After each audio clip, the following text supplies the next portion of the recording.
तो finally market में एक आईपीओ आ ही गया जिसका इशू साइज भी बढ़िया है और जिसमें ग्रे मार्केट प्रीमियम भी बढ़िया देखने को मिल रहा है। अभी एक्चुअल में क्या इसमें अपन अप्लाई कर सकते हैं या फिर नहीं, कितना प्रॉफिट हमको हो सकता है, इसका ग्रे मार्केट प्रीमियम कितना है, सारी चीजें अपन इस वीडियो में समझेंगे। साथ में सबसे इंपॉर्टेंट जो होता है ना कि अपन कंपनी के फाइनेंशियल्स देखें, कंपनी के फंडामेंटल्स देखें, जिससे कि हम ये पता कर पाए कि आईपीओ आने के बाद में, लिस्टिंग होने के बाद में क्या इस कंपनी को अपने पोर्टफोलियो में रखा जा सकता है या फिर नहीं। क्योंकि आपको याद होगा, मैं हर बार इसी चीज का एग्जांपल लेता हूं कि आयरेडा का जो शेयर था ना, वो लिस्टिंग तो बढ़िया देता है पर साथ में लिस्टिंग के बाद में भी भागता है। तो अगर हम कंपनी को पूरी तरीके से समझ लेते हैं तो बाद में पछतावा नहीं होगा यार कि काश मैं इस कंपनी को अपने पोर्टफोलियो में कुछ दिन के लिए रख लेता। तो अपना मुद्दा ये कि भाई अपन पूरा बेसिक से एडवांस तक पूरा आईपीओ को समझे, कंपनी को समझे, जिससे कि हमारे पास में क्लैरिटी मिले कि भाई क्या कंपनी में हो सकता है। क्योंकि हर बार ग्रे मार्केट प्रीमियम साथ नहीं देता है, कई सारे ऐसे आईपीओ होते हैं जिसमें 30% का भी जीएमपी होता है पर लिस्टिंग भाई 0/सन्नाटा होती है। ठीक है, तो वीडियो को स्टार्ट करने से पहले आपसे मैं एक ही रिक्वेस्ट करना चाहूंगा कि अभी तक आपने अगर वीडियो को लाइक नहीं किया तो लाइक कर लो, जिससे कि मेरे को मोटिवेशन मिले और ऐसा ही बढ़िया बढ़िया कंटेंट मैं आगे भी आपके लिए लाता रहूं। सबसे पहले मैं कंपनी की बात करूंगा, कंपनी के बिजनेस की बात करूंगा। कंपनी का नाम है ओसवाल पंप्स और जैसे कि इनका नाम ही हमको सजेस्ट कर रहा है कि कंपनी पंप मैन्युफैक्चर करती है और सही में कंपनी पंप्स को मैन्युफैक्चर करती है। तो भाई सबसे पहले अपन समझते हैं कंपनी का बिजनेस और उसके लिए मैं हर बार प्रेफर करता हूं कंपनी की ऑफिशियल वेबसाइट ओसवाल पंप्स की वेबसाइट पर मैं आ चुका हूं, जहां पर हमको यह पता चलेगा कि कंपनी काम कब से कर रही है। तो यहाँ पर कंपनी ऑपरेशंस कर रही है 2003 से, मतलब अच्छा खासा टाइम है, लगभग 20 साल से ऊपर हो चुका है कंपनी को काम करते हुए। अभी अपने को कंपनी कितनी पावरफुल है ना, ये फाइनेंशियल्स देख के पता चलेगा, तो वो अपन आगे देखने वाले। ठीक है, तो अभी ये खुद क्लेम कर रहे हैं कि भाई ये फास्टेस्ट ग्रोइंग है, तो ये भी पता चलेगा जब अपन इनका फाइनेंशियल डेटा एकदम देखेंगे। ठीक है, vertically integrated solar pumps manufacturer in India. अभी देखो ये सोलर पंप्स बनाते हैं और रिसेंटली काफी बड़े बड़े ऑर्डर्स, जैसे क्रॉम्पटन को भी एक बड़ा ऑर्डर मिला है सोलर पंप्स का। मतलब ओवरऑल क्या है ना, इंडिया में एग्रीकल्चर सेक्टर में सोलर पंप्स की जो डिमांड है ना अभी के टाइम पर बढ़ रही है। और इंपॉर्टेंट बात यह कि गवर्नमेंट भी इस इनिशिएटिव को सपोर्ट कर रहा है ताकि इलेक्ट्रिसिटी का जो भी यूज हो ना वो सोलर के थ्रू हो, और सोलर पंप्स की डिमांड मार्केट में इसी वजह से बढ़ रही है। तो एक्चुअल में जो भी सेक्टर में कंपनीज काम करती है उनकी ऑलरेडी डिमांड ज्यादा है, तो मार्केट उनको वैल्यू भी ज्यादा दे रहा है, वैल्यूएशन मार्केट में लगातार बढ़ रही है। तो कहीं ना कहीं हमको एक चीज कंसिडर करना पड़ेगा कि इस कंपनी का भी वैल्यूएशन जो है ना वो मार्केट में हायर साइड ही रहेगा। तो अभी अपन लेने वाले इस आईपीओ की बेसिक डिटेल, जिसके लिए अपन प्रीफर करेंगे scanex.trade का आर्टिकल। ठीक है, सबसे पहले मैं इसके इशू साइज के ऊपर बात करूंगा और इसके इशू साइज की बात करें ना तो वो हो जाता है भाई 1387 करोड़ रुपए का।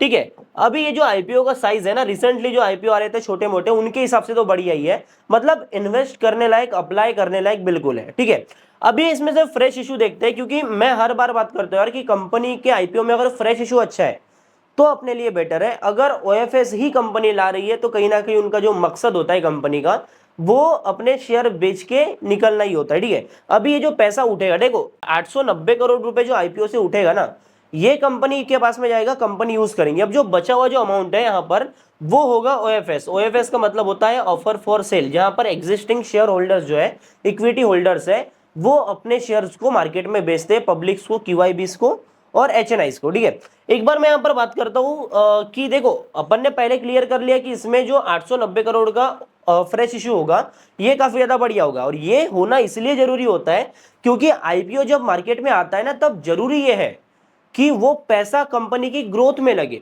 तो ये 890 करोड़ रुपए एक्चुअल में कंपनी की ग्रोथ में लगेगा। अब ये कहां पर लगेगा, सबसे पहले मैं वो समझा देता हूं आपको। अपन नीचे आते हैं, देखो किसी भी कंपनी का आईपीओ लाने के पीछे एक ऑब्जेक्टिव तो सेम रहता है, लगभग ये सभी कंपनी में देखने को मिल जाएगा। कंपनी चल रही है तो कंपनी के ऊपर कर्जा होगा और आईपीओ के पैसे से पहले तो डेट रीपेमेंट करेंगे। ठीक है, इसका मैं डेट टू इक्विटी का रेशियो बता दो आपको, 0.44% का है, मतलब जो अभी के टाइम पर काफी बढ़िया है, मतलब एक से नीचे है तो बढ़िया ही है। पर आगे जब ये रीपेमेंट करेंगे ना इसके बाद में ये और भी ज्यादा अट्रैक्टिव हो जाएगा, जिसके कारण इंटरेस्ट कम हो जाता है। देखो एक्चुअल में कोई भी कंपनी जब डेट पे होती है ना तो उनको हर क्वार्टर ना अपना एक इंटरेस्ट अमाउंट पे करना पड़ता है, जो कि उस डेट के ऊपर रहता है, क्वार्टरली हो जाता है। ठीक है, तो वो कम हो जाता है। अगर वो कम हो गया तो एक्चुअल में कंपनी के प्रॉफिट्स भी बढ़ जाते हैं। तो ये एक्चुअल में कंपनी के लिए बहुत बढ़िया साइन होता है कि वो अपना डेट को पेमेंट कर रहे हैं, साथ में अपनी कैपिटल एक्सपेंडिचर करेंगे, मतलब कैपेक्स बढ़ाएंगे। ठीक है, जिससे कि कंपनी और भी ज्यादा ग्रो कर सके। साथ में ही अपनी न्यू मैन्युफैक्चरिंग फैसिलिटी ओपन करने वाले हैं और देखो न्यू मैन्युफैक्चरिंग फैसिलिटी जैसे ही ओपन हो जाएंगी, कंपनी की जो प्रोडक्शन कैपेसिटी ऑटोमेटिकली बूस्ट हो जाती है, जिससे कि मार्केट की डिमांड को ये फुलफिल कर सकता है और इनका बिजनेस और भी ज्यादा आगे बढ़ सकता है। देखो आईपीओ आज मार्केट में ओपन हो चुका है और ये ओपन रहने वाला है 17 जून तक।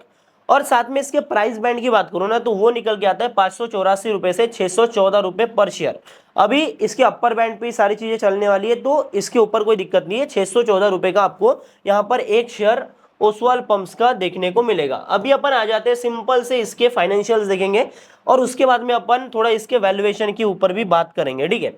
तो अभी मेरे पास में डेटा है 3 साल का, हर एक आईपीओ में अपने पास में 3 साल का ही डेटा अवेलेबल होता है। तो यहाँ पर 2022 में कंपनी ने रेवेन्यू पोस्ट किया था 360 करोड़ रुपए का, और कंपनी के एक्सपेंसेस भी अच्छे खासे थे, 16 करोड़ का इनका प्रॉफिट आफ्टर टैक्स था, नेट प्रॉफिट था, ठीक है। 2023 में क्या होता है, कोई भी ग्रोथ हमको देखने को नहीं मिली है, पर यहाँ पर 34 करोड़ रुपए का इनका प्रॉफिट हो गया, मतलब डबल हो गया, एक साल में प्रॉफिट इनके डबल हो गए। उसके बाद में क्या होता है, यहाँ पर 300 करोड़ से ये 700 करोड़ आ चुके हैं, मतलब यहाँ पर इनके रेवेन्यू डबल हो चुके हैं। देखो मैं आपको एक बार पहले भी बताया था, अगर एक साल में रेवेन्यू प्रॉफिट डबल हो रहे हैं, मतलब उसका 50 का पी रेशियो के ऊपर ही वैल्यूएशन जाता है, क्योंकि एक्चुअल में इंडस्ट्री के हिसाब से सारी चीजें नहीं चलती है। इंडस्ट्री के हिसाब से इसलिए प्राइस टू अर्निंग रेशियो चलता है क्योंकि कोई कोई इंडस्ट्री ग्रोइंग होती है तो सभी कंपनीज ग्रो करती है, तो सभी कंपनी के प्रॉफिट ग्रोथ भी हाई होते हैं, इसीलिए उस इंडस्ट्री के सभी कंपनीज का वैल्यूएशन जो है वो हाई होता है। जैसे कि एक सेक्टर हो गया अपना रिन्यूएबल सेक्टर, ठीक है। अभी कोई कंपनी किसी भी सेक्टर से रहे, इररेस्पेक्टिव ऑफ द सेक्टर, किसी कंपनी के प्रॉफिट डबल टिबल हो रहे हैं तो भाई मार्केट उसको वैल्यूएशन ज्यादा ही देगा ना यार, क्योंकि उसका डिस्काउंटेड कैश फ्लो मेथड तुम लगाओगे तो उनका प्रॉफिट तो जल्दी निकल के आ रहा है। तो ये चीजें मार्केट में चलती है। मतलब 34 करोड़ से इनका अगले साल 2024 में इन्होंने प्रॉफिट बना दिया 97 करोड़, और दिसंबर 2024 का डेटा एक साल के अंदर, एक क्वार्टर के अंदर इन्होंने 216 करोड़ रुपए का यहाँ पर प्रॉफिट बना लिया है। रेवेन्यू देख लो 1000 करोड़ के ऊपर ये अपना पार कर चुके हैं, एसेट की वैल्यू 221 करोड़ से 1096 करोड़ रुपए तक आ चुकी है।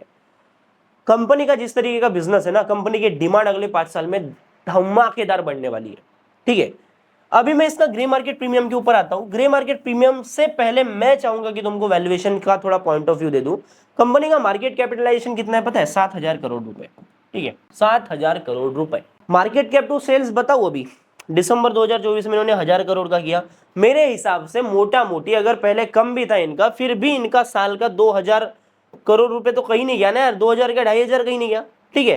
तो यहाँ पर 3.5 का इनका मार्केट कैप टू सेल्स का रेशियो मैं पकड़ के चलता हूं, ठीक है। इसको भी छोड़ो, प्राइस टू अर्निंग रेशियो पे आते हैं। प्राइस टू अर्निंग रेशियो आपको मिल जाएगा 70 का, पी रेशियो मिल जाएगा 70 का। क्या महंगा है?